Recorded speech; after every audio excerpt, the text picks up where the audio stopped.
everyone.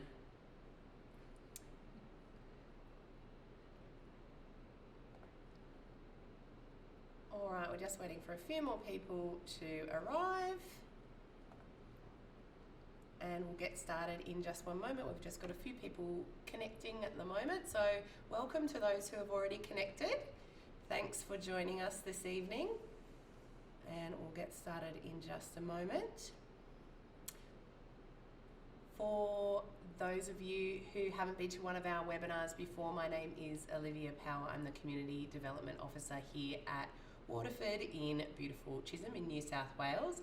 Welcome to all of the other people from our other communities in Queensland and Victoria as well. And of course to all of those people who might be considering purchasing in one of our communities, or those who aren't. Welcome to everyone. Tonight is all about International Women's Day, so thanks for joining us on this very special day. We are really pleased to have a wonderful panel of local women here joining me tonight, and I'll introduce you to them in just one moment. Just wanted to take the opportunity to tell you a little bit about our webinar series that we are launching this year. So this is the first webinar that we've officially done, which is part of our national program, and it's really come about as a way to bring our communities closer together, join our communities with their local spaces, places, people and identities, and to embrace new issues and ideas and learning. So the next one that you will see will be out of our Queensland area, and it's a wonderful baby sign program called Sunshine, Sign and Sing.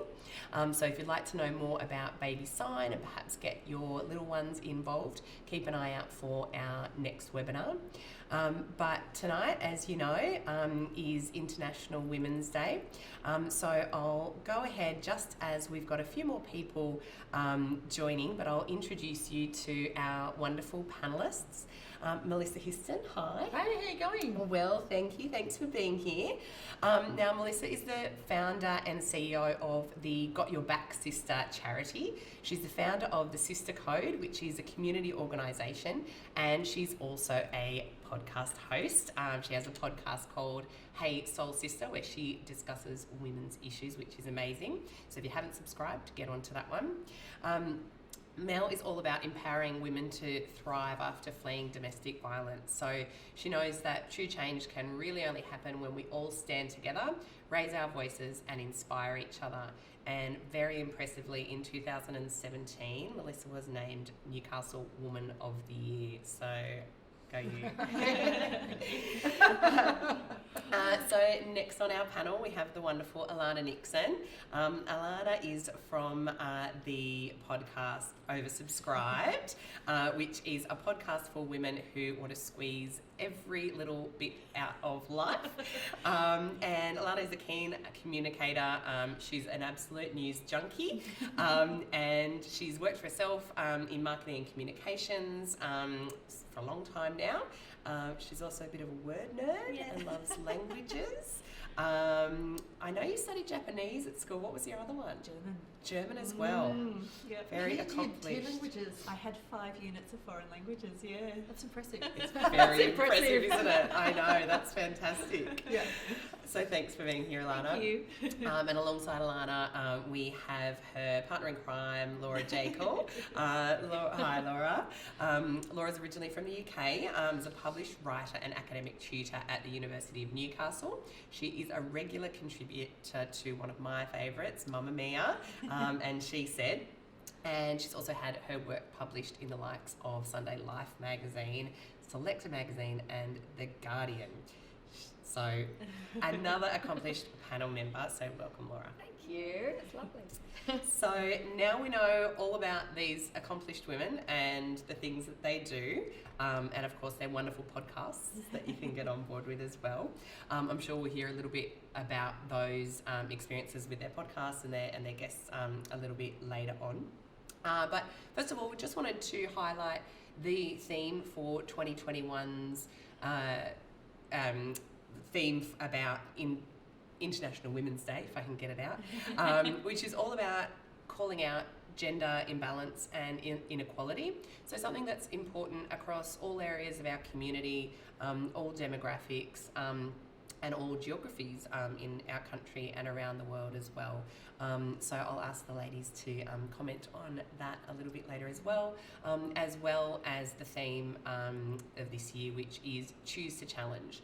So when we were talking about what we might address in terms of International Women's Day for our time this evening, we talked a little bit about what it means to choose to challenge. So a lot of that conversation brought up things about what we say yes to, what we say no to perhaps.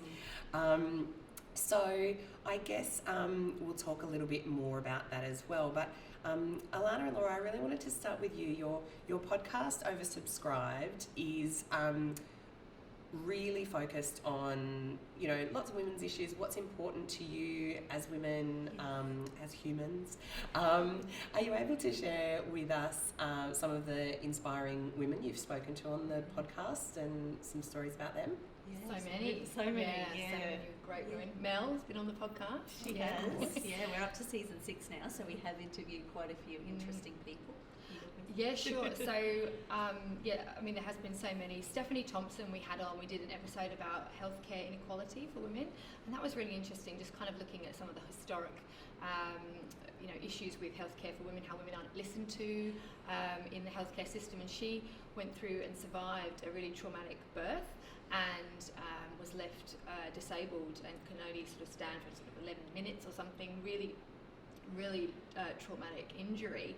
And she started a campaign. She wrote a book called Brave Mama, and she's all about kind of discussing birth trauma and helping other women and campaigning to make the experience of birth better for other women too. So she was great.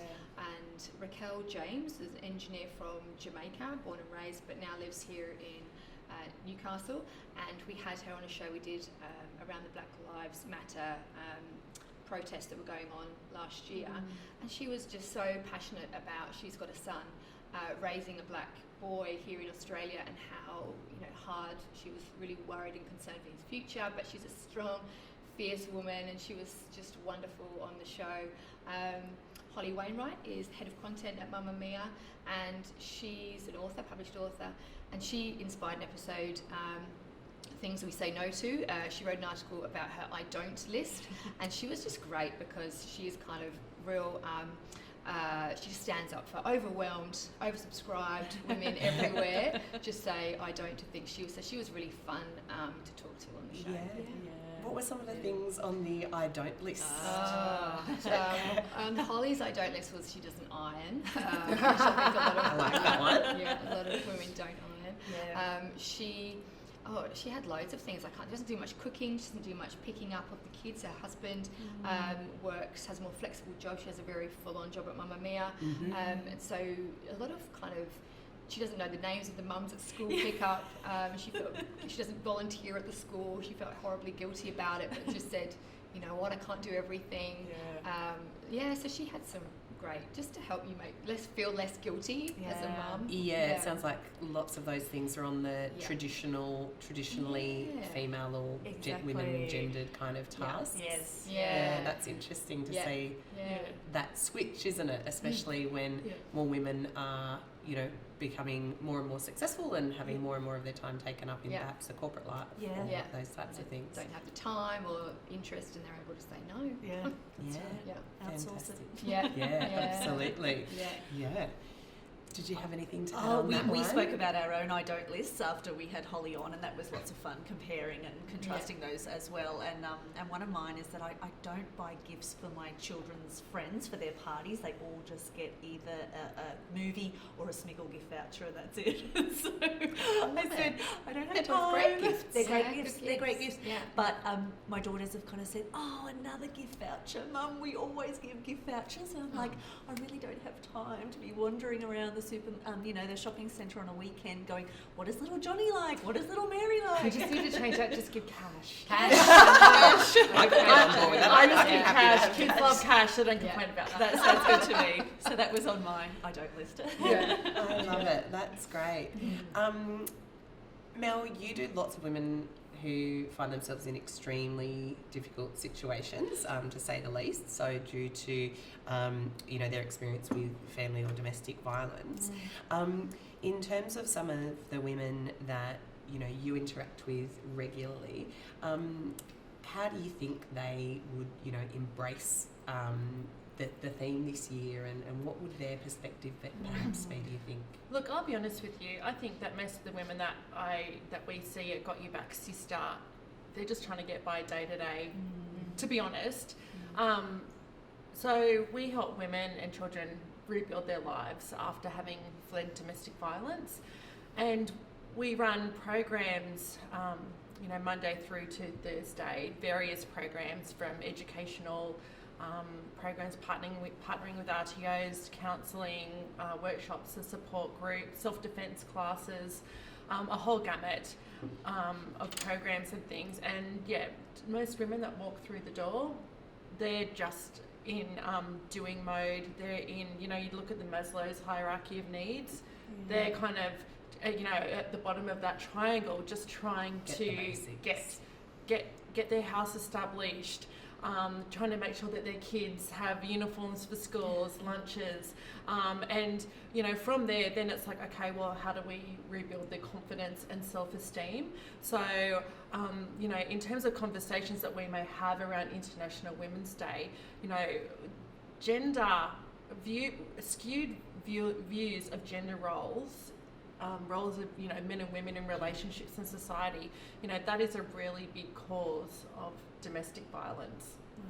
Because you think about it, traditionally you go back hundreds of years or even decades, and a man was supposed to be this way and a woman was supposed to be that way, and men and women were viewed very differently, and many men have been raised to believe that women are inferior.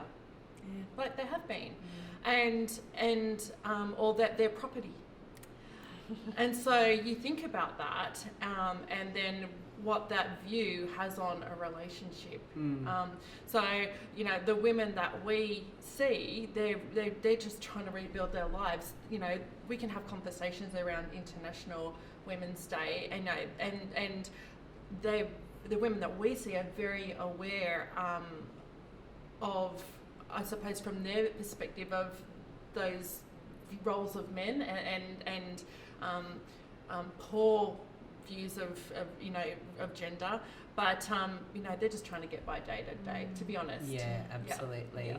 And so how do women initially engage with your programs and your organisation?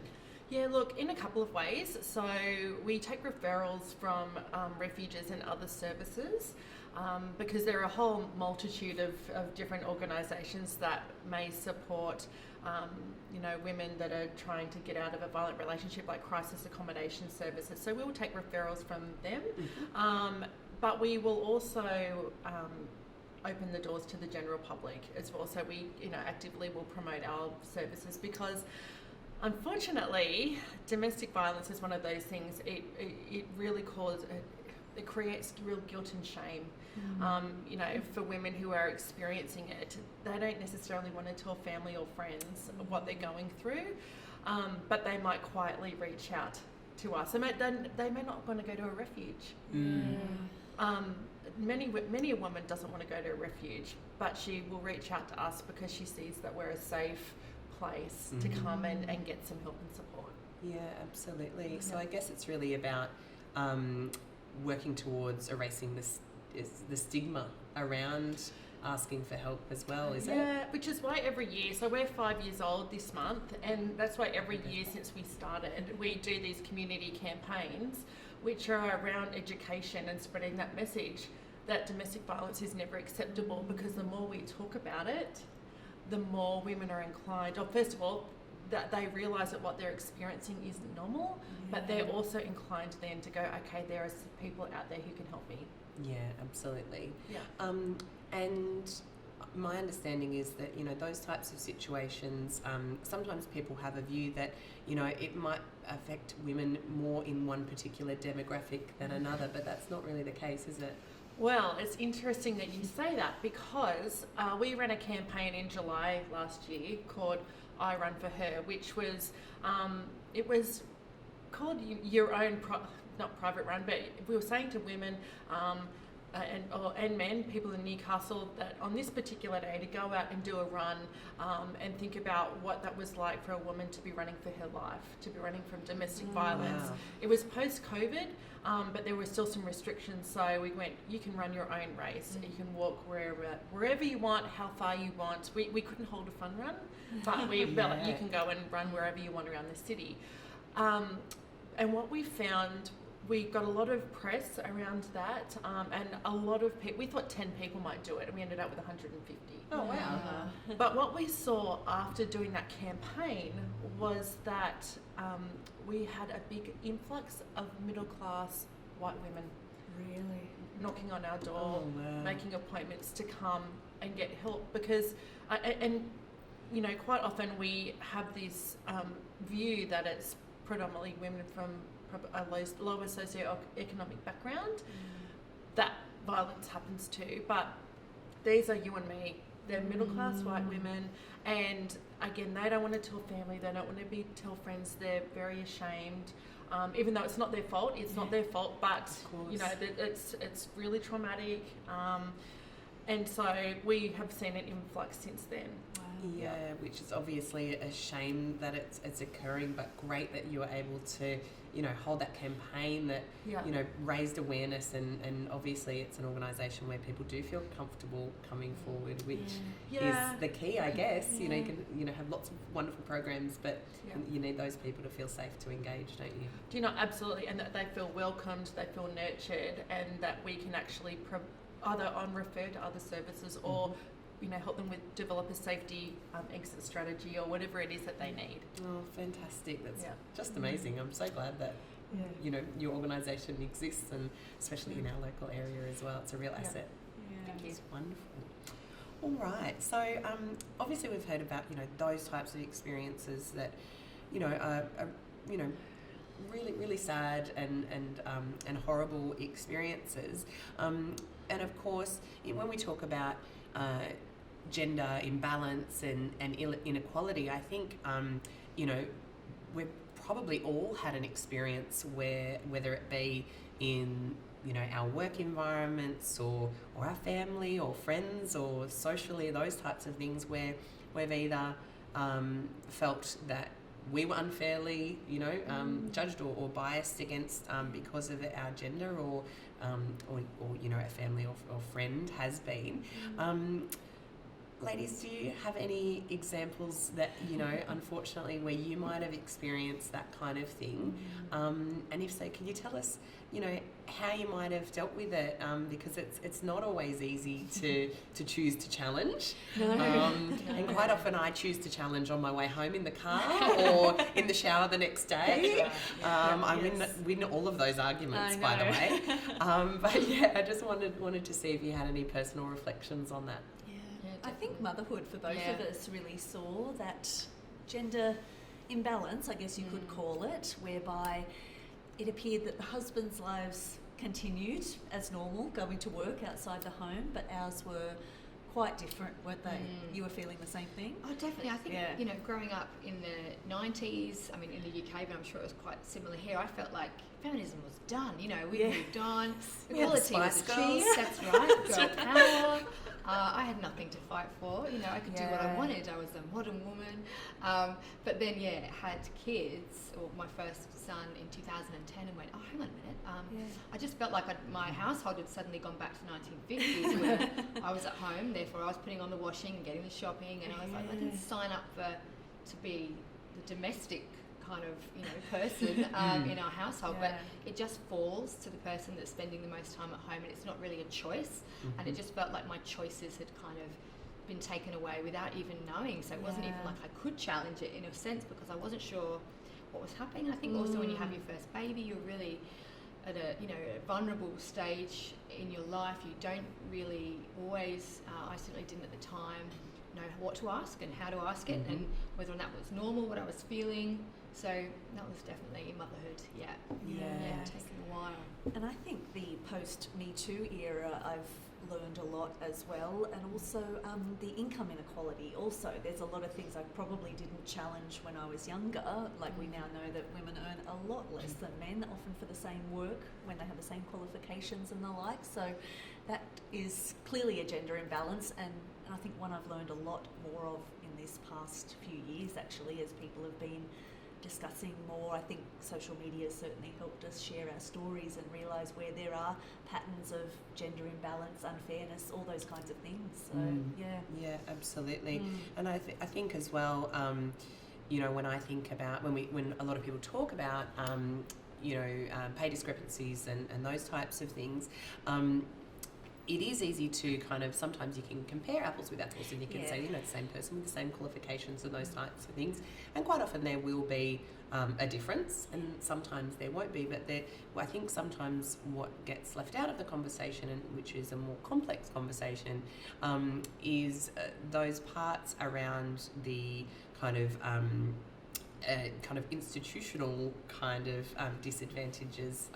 For example, motherhood. It's very difficult just to sail on through and have no effects on your career whatsoever, which obviously you guys have touched on. So there's a lot of choices to be made, aren't there? There are, and then there are those feminised industries as well, which is teaching, administration, nursing and the like, and they are typically underpaid when you think of similar workforces that are male dominated.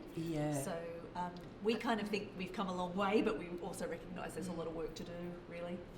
And I think sort of what, you make choices, and I was always very much of the opinion I'd keep working when I have my baby. I didn't want to be a stay-at-home mum, and I don't judge anyone that would want to do that, but it wasn't for me. Sure. But then baby arrived and I wasn't sleeping. We moved countries. I couldn't just get a full-time job with a little 10-month-old baby. So even though I wanted to work, it was actually really hard to find work. Then I got a part-time job. And then your superannuation's falling, your experiences, you're not climbing the career ladder in the same kind of trajectory that you would have done had you not have had children. So then I started doing freelance and part-time because it fitted in better with caring and family arrangements, but they weren't necessarily always choices. And I kind of look back now and think, well, maybe I would do it differently, if I was doing it again with a bigger, broader view of what those implications would be, like no superannuation when you're a freelancer. Absolutely. There's always something, all right. And Mel, did you have anything, to add on that from your own personal perspective? Yeah, do you know what? It's interesting. I feel a bit quite lucky that growing up I had a dad who was very domesticated. But he was domesticated, but he also ended up being like the Assistant Commissioner for Taxation. So he had quite a high-powered job.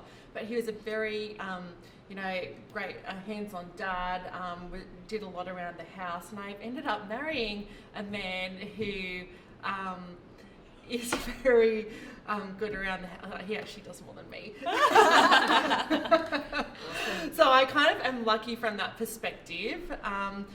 But, my experience around gender inequality or gender inequity was, when I was in my 20s working for an organisation that was predominantly male dominated.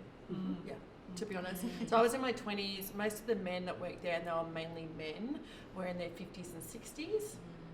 And I remember there was one other woman that was in her 40s.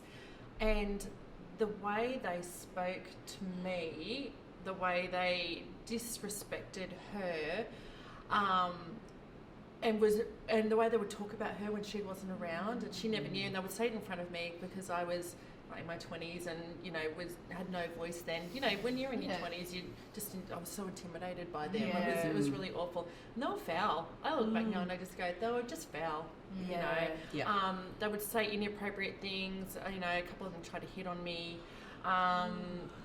they were just rude. I remember one guy would be like smashing his hand on the table because he wanted to be dominant over, and you know, his wife worked there, which interestingly, she was incredibly, like, he absolutely dominated her too.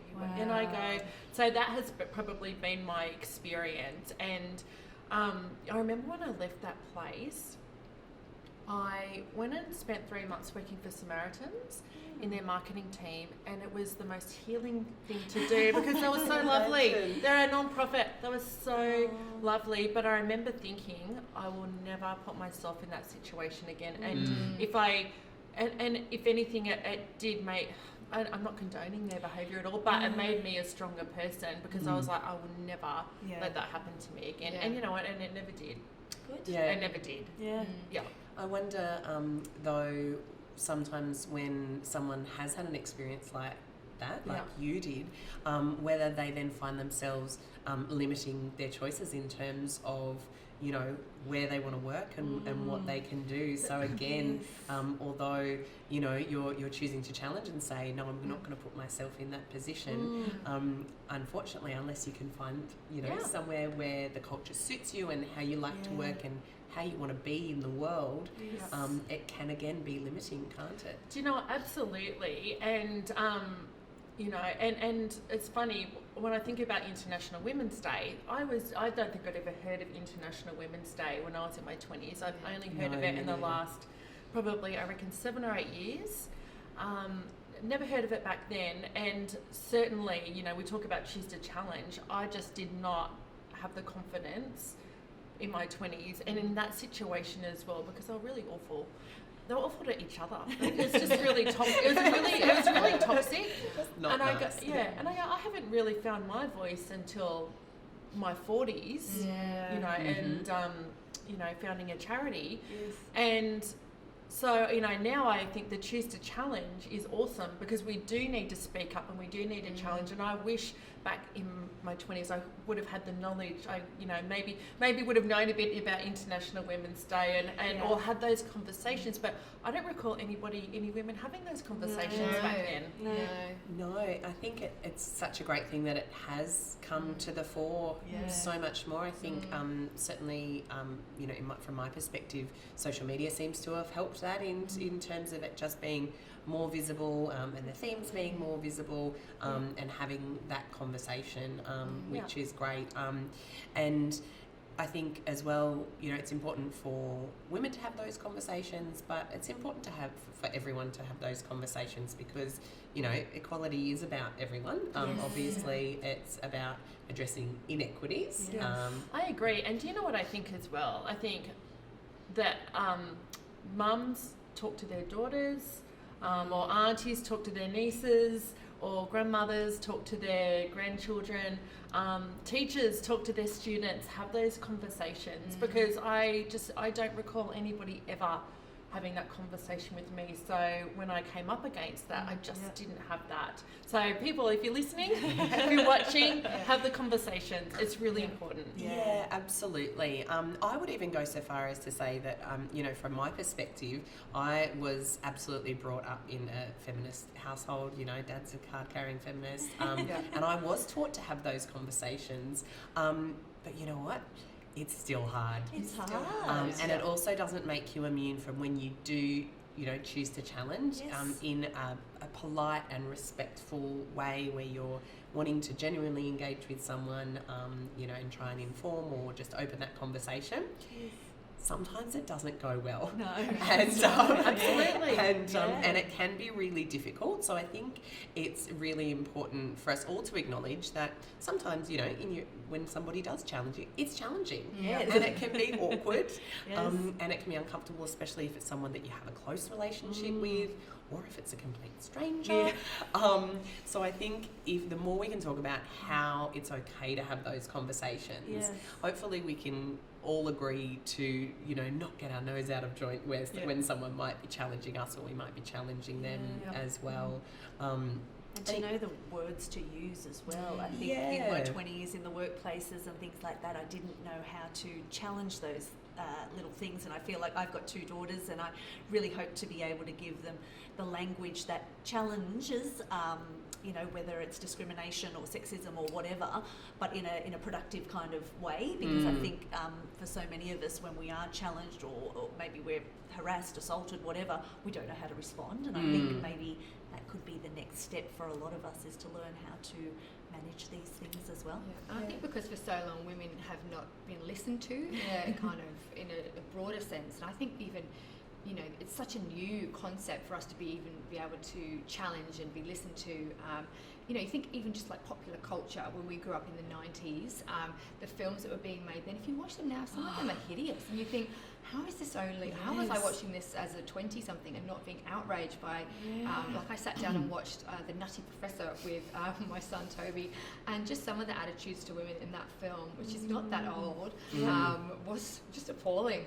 And I thought, God, we grew up with that, thinking that women were just, you know, we were the decoration. Decorations. We weren't to be listened to or taken seriously, and I think it's such a new concept that we can have a voice and not be just pushed down and be, you know, no, you're just pretty love. And getting those statistics as well, because the Hollywood movies, they did a bit of a report about lead female roles and active speaking roles in movies as well, and for women it was just so low, and they talked a lot about how women are merely set dressing or, you know, accessories in a story, and a friend of ours actually brought up the idea of the Smurfs. There's just one female Smurf. She's Smurfette. All the other male Smurfs, they have their personalities or their characteristics defined, but she's just Lady Smurf, you know. That's it. That's all we get. Yeah, absolutely. And that comes from a young age as well, too. Like, we watch those cartoons as kids. It does. And so a lot of that can be ingrained from very early on. It's definitely changing. It's definitely changing. Yeah, and I guess the you know, the positive spin on that, not to take away from you know, what is obviously a real issue, but I guess you know, the more we are seeing, you know, if we can look at things that happened last year and say, oh, look, that hasn't aged well. We now all know so much more, and we would never make something like that now. You know, I guess that is, you know, something to really push forward with and take on, you know, with us into the future. Definitely. Mel, you mentioned, you know, grandmothers teaching their daughters and nieces and those types of things. How do we all feel about how raising boys and young men plays into these issues, as obviously, you know, we need some really great allies. We do. In choosing to challenge. So what are your thoughts on that? Yeah, this can't just be something that women have to learn. Men have a lot to learn as well, and like we've seen in the post Me Too movement, it's always I think us women who are considering our safety. You know, we're texting our friends that we got home safe. You know, we're looking at the situation and going, I'm not going to walk down that street or something, for example. So I think that yes, we can be informed too as women, and I'll do that with my daughters also. But yeah, there needs to be some serious conversations between dads and their sons, I think, or parents and their sons, guardians and their sons. Yeah, absolutely. Because I was a couple of years ago. My hubby and I went to a retreat. It was on Necker Island. It was Richard Branson's ran a leadership retreat there, and Mark Manson was there, and Alyssa Milano.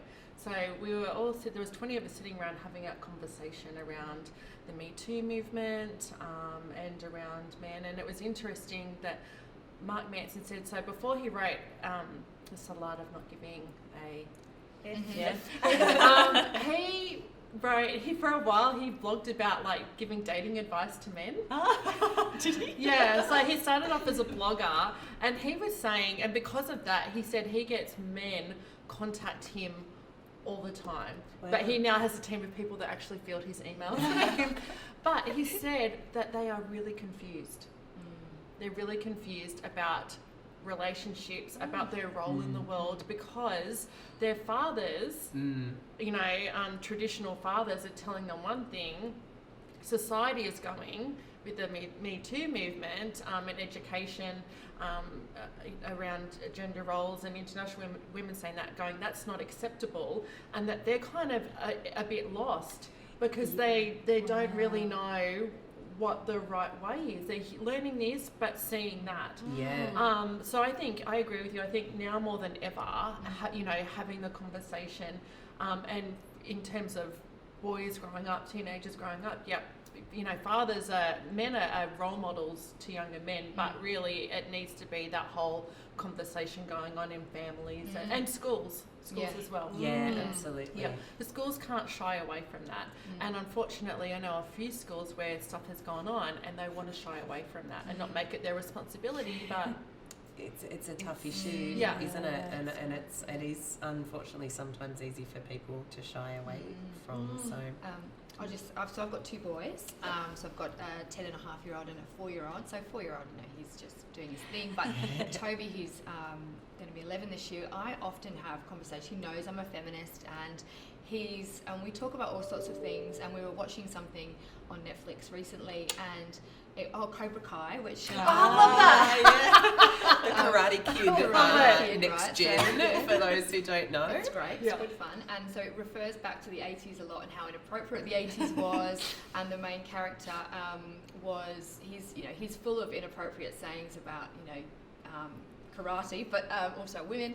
And Toby turned to me and said, "Oh, Mum, he is not very woke, is he?" And I said, "Oh no." I love it. That's Not gold. very He woke. knows. He knows. That's and great. I think it's important to have conversations. He's watching it, but you know, he knows that that's not cool Yeah. now. Yeah. So. Yeah, That's and, awesome. Yeah. and it is really about just picking out those little bits and pieces that you know might just hit your ear differently to what it might someone go, oh, I'm not quite sure about that. Yeah. One of the tactics my husband actually taught me was if there is a great way to challenge a bit of an off-color comment or a dodgy joke, is to just ask the person to explain it. Say, I don't understand. What do you mean by that? Exactly. Oh, I didn't think that was funny. Why is that like supposed that. to be funny? Yeah. Because then they actually have to explain Yes. their That they're being sexism or their sexist racism or rude or rude or their all of those Because types as of things. women, I think, and particularly as a young woman, when I was in the workforce in my early 20s, you'd laugh away those comments and hope you could just breeze through the day. But this choose to challenge, I look back and think there were many times where I could have just gone, what are you talking about, Yep, absolutely.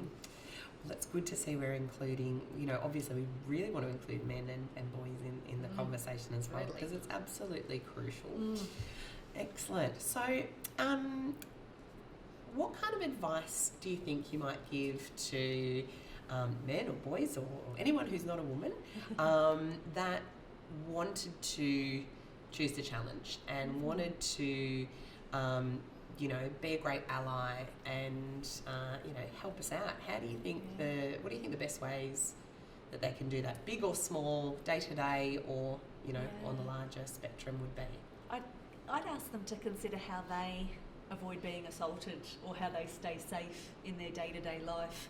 Are they like us? We That's powerful. choose not to go down a dark alley, or do we choose to make a fake phone call in a taxi, so that the taxi driver knows that someone's waiting for you, for example? Or we text our friends when we've been on a night out. Do men do that? It's interesting, isn't it? Unlikely. Because I think a lot of people would address that by saying, oh, well, men are fearful and men do get assaulted and those types of things. And I don't think this conversation doesn't take away from any of those, issues that are specific to men. Exactly. And they're really important as well. Yes. But as you say, it's asking, someone to put themselves in a woman's shoes and to have that empathy That's right. and consideration as to, things that they may have thought about it, but they may not have as well. Because as women, I think that is a constant fear, when you're out and about. So it's always on our mind, maybe not so much as men think about those things as well. Yeah, And even actual just physical sort of safety. sort of to a lesser extent. So, asking yourself, are the men doing this? About things like diet culture or, the unrealistic standards of beauty that women are, held up to, and thinking, well, and for men to question that and think about it from their perspective, and us to consider it from their perspective too. Yeah, absolutely. It's about having those conversations kind of both ways as well. Yeah, isn't it? it's often turning it on its head. We both really like the Facebook page. It's called The Man Who Has It All, and it literally looks at a man but imposes society and the media's beliefs on the man. Like, stay fresh and peppy, men. Go and put your lippy on before you're out the door or whatever. So it's just turning that on its head and going, gee, we put those kind of expectations on women. Why do we not put them on men as well?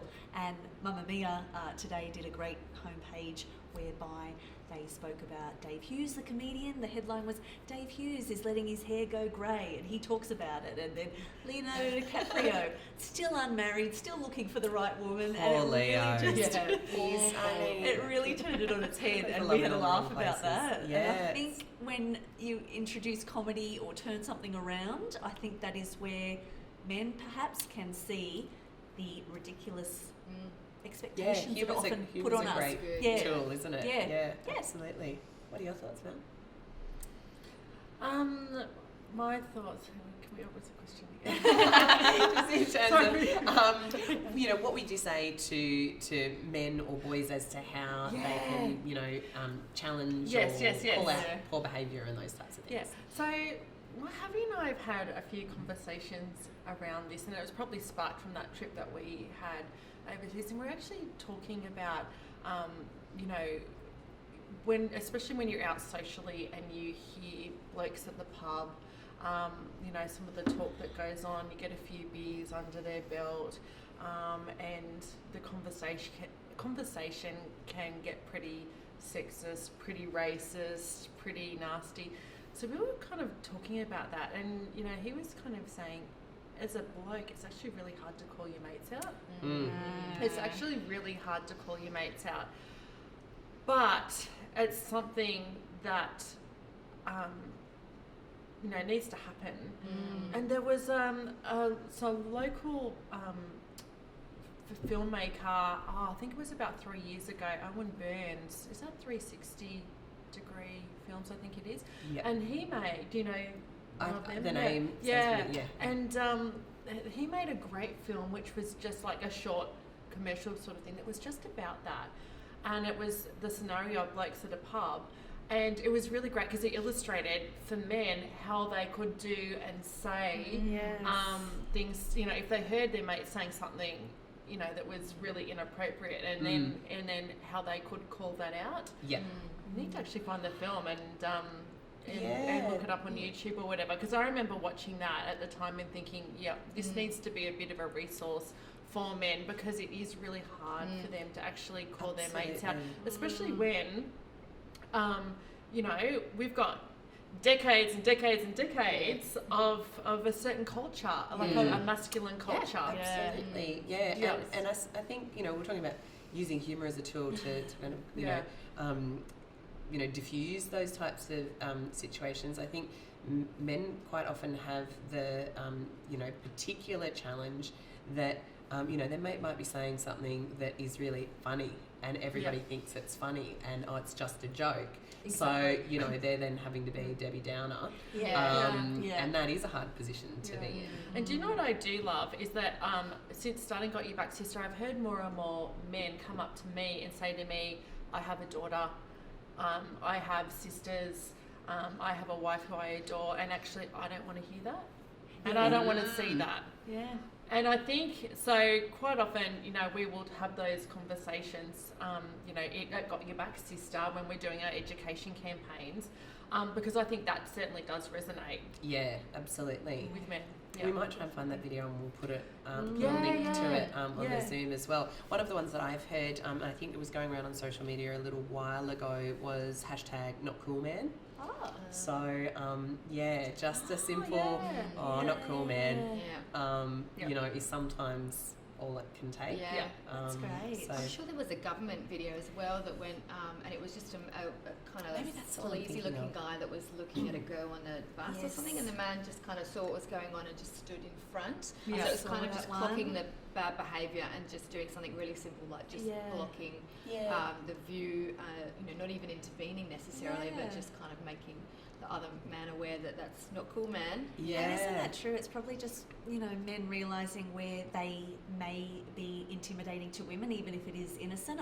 In Post Me Too, I read a lot of stories of men who were walking behind women late at night. They were just on their way home or whatever. And they're just walking. They're just walking. They're allowed to walk. And they would literally just sing out, just past passing you now, like to women who are ahead of them and that, Yeah. because they recognise that their presence can be quite intimidating. And following on from government initiatives and ads and that as well, there was one that was out a couple of years ago and it set a typical Aussie scene of barbecue and backyard cricket and things like that, and one of the dads must have called out to the son, "You're throwing like a girl." That's right. Yes. And that was a bit of that ad for me was like, yeah, right. Oh, yeah. Talked about changing Elise those Perry languages. had a few things to say about that. I'd love to throw like Elise Perry. That'd be great. Yeah, lucrative amongst other things. That's right. Yeah, wonderful. Okay, they're great examples. I love those. All right. So we've talked about kind of saying yes, what we want to say yes and no to a little bit more. We touched on earlier kind of traditional, you know, female gender roles and those types of things. And one of the things that I'm very aware of for myself and for my friends and family is that a lot of times in household situations or even sometimes work situations, women tend to take on a lot of mental load, not just task-based responsibilities and accountabilities as well, whether in relationships or workplaces. What's been your experience of mental load and what are your thoughts on that in terms of you know, gender inequality? I often think that at least in, you know, male-female relationships where you've got kids that come in, you know, it is typically the woman who takes some time out at the start while the baby's at home, and we pick up a lot of that household admin because we're at home, we're not working, right? And we register the child for daycare and the Centrelink and the Medicare, and a lot of that stays with us, remembering those calendar dates when the next immunisation is due for baby, for example. So in so many ways, it kind of is lumped on us and then it stays with us, if you know what I mean. So what I've been doing a little bit lately is outsourcing a few roles to hubby, like, you know, keeping up with the kids' sport and other things like that. But I honestly don't know how I feel that women have that social connection kind of innate sensibility, and we do kind of carry a lot of that. We remember the birthdays, we remember the teacher's presence, those kinds of things, and I don't know how we can dump all that. I wonder how much of it is nature versus nurture in that way. I wonder how much we're socialised to do that. I know. Or, yeah. And Who we said knows? this in a recent podcast episode, there's sometimes where, yeah, we want to see equality, we want to do all these things, but sometimes you just can't fight biology as well. Like, it's just this innate sense that maybe, you know, women want the babies near us when they're little and things like that. So, yeah. Maybe. I think, with like practical ways, Jules, my husband, and I now have a shared Google Calendar, and we're getting better at putting things in. Like tonight, I'm out. I'm not Very going to get modern. around. I can't do bedtime.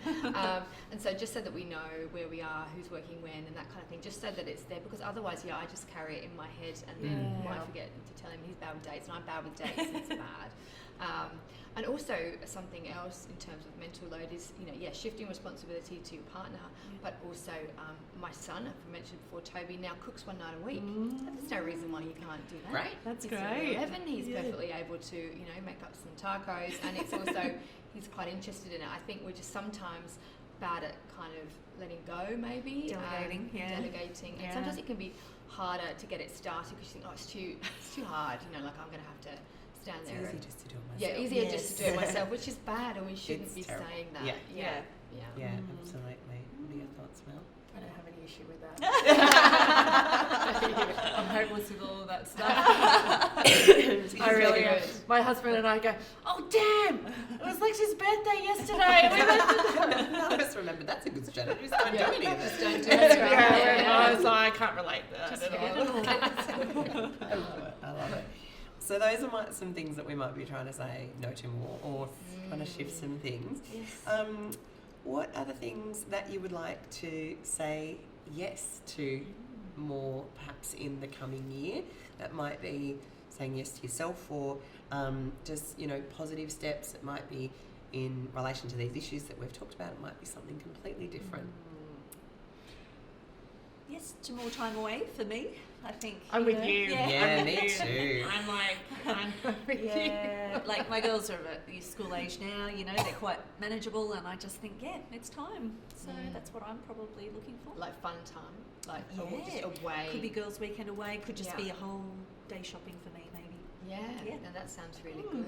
I think also just accepting as well the stuff that I'm bad at and being okay with it. Like I think I give myself way too much, or felt too guilty about the fact that I'm a really bad cook, and that I should be, you know, able to cook for my family. But no, I shouldn't. No, and also my husband's a really good cook and he likes it, and now Tyree's involved, so I feel like that's okay. Yeah. It doesn't matter. You can't. So less shoulds. Yeah, less shoulds and Yes. just less pressure on myself to, I don't know, manage all that Do stuff. all. Yeah, I Yeah. don't want to do it all, and I don't have to, and that's okay. Yeah. Do you have any kind of big plans for the podcast in the coming year?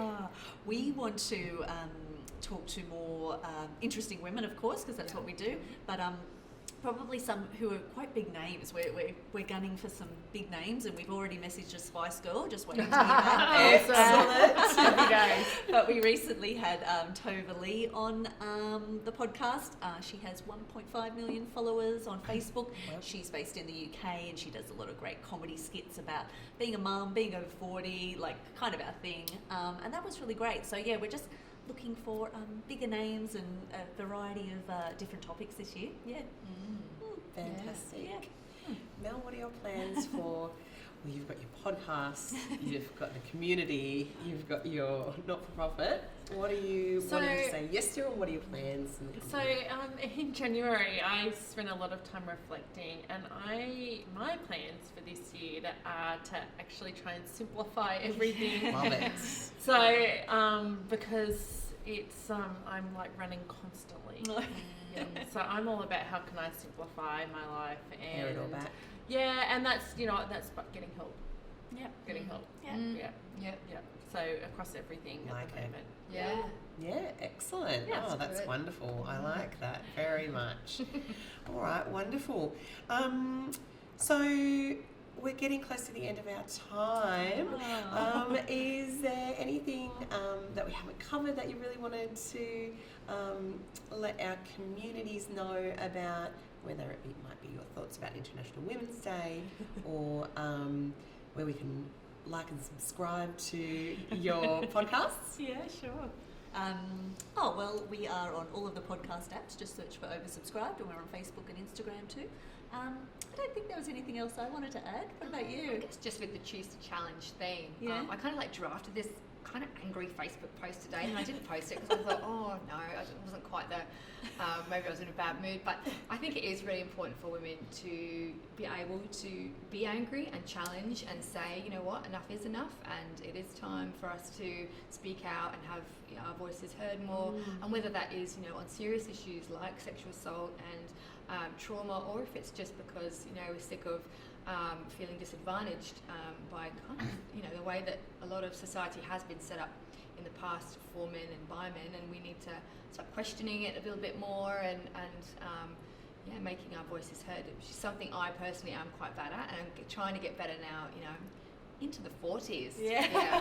That's wonderful. What a great plan. I might adopt some of that. Questioning as well. things more. Yeah. Yeah, very Yeah. good. Yeah. Anything else from you, Mel? Yeah, so look, if people are interested at all in learning more about Got Your Back Sister, the charity, we're at gotyourbacksister.com. We always love to connect with people who want to know more or want to get involved in any of our community campaigns or want to make a donation. gotyourbacksisters.com, and similarly, if you're interested in Hey Soul Sister podcast, it's across pretty much all the platforms. But you just go to melissahiston.com and you find all three things. Wonderful. All in one place. How Yeah, convenient. Love it. absolutely. All right, wonderful. Well, we'll make sure that we put up all of those links if you're not already following either Waterford or your local AVID property community on Facebook. Make sure you search them and follow that, and we'll put all the links up on our socials. Also, feel free to follow AVID Property Group on Facebook as well. We'll make sure we've got the links to this recording, and you'll also see some fresh content coming via these channels soon.